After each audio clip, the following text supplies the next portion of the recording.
Greetings and welcome to another verse of the day. Today's verse is Philippians 1:6, and before we start translating, I would like to point out a couple words that you may not recognize. First is this word here, which comes from enarchomai and means to begin. Second is this word here, which comes from epiteleo, and it means to end or to bring to an end or to complete. And finally, this word here means until. Now I would like you to take a moment, pause the video, and try your best to translate this verse. And then unpause and we will work through it together. Alright, now, anytime I'm going to translate a verse, no matter how long or how short it is, my general habit is to actually start by finding the main verb in the sentence. So where is our main verb? The main verb is here, epitelese. Now what tense is this verb?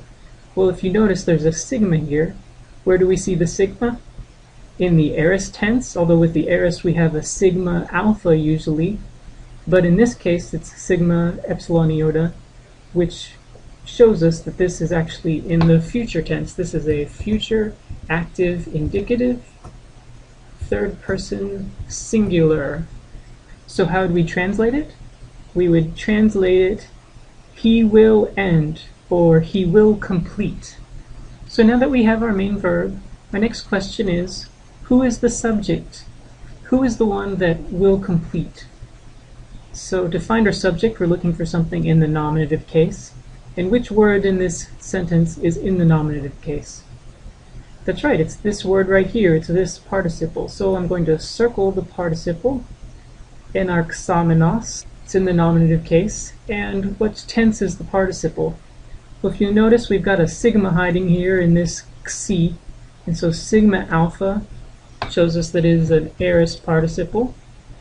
The men we see in our aorist middles, and as we said already, it's a participle. And as far as the noun part of the participle, we can just look to our article for that, and this is a nominative masculine singular participle.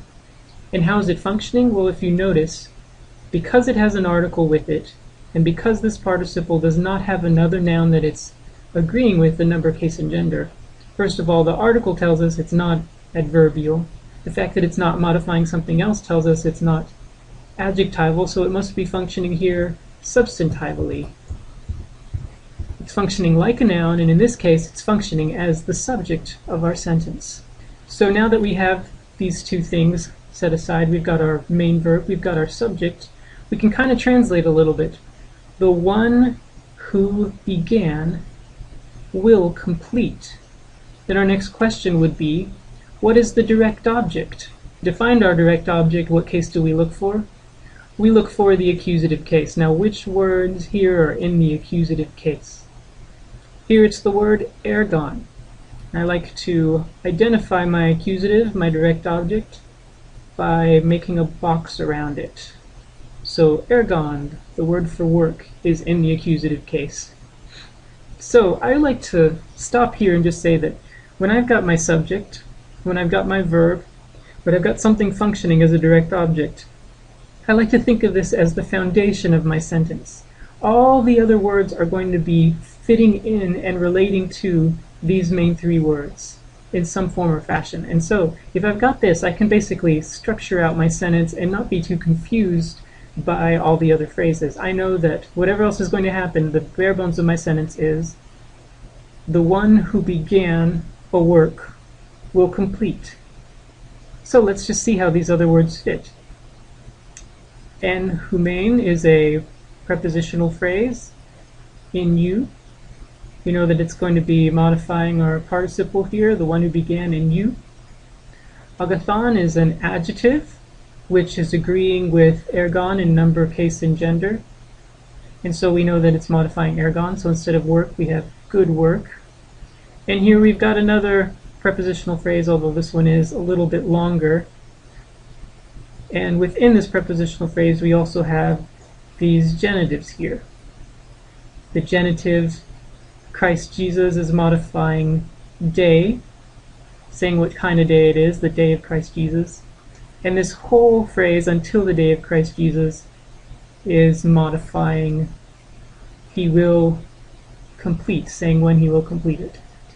So now we've got a lot of arrows and circles and boxes around, but what these do is they help us remember how each of these words is functioning, and so that helps us in finishing up our sentence.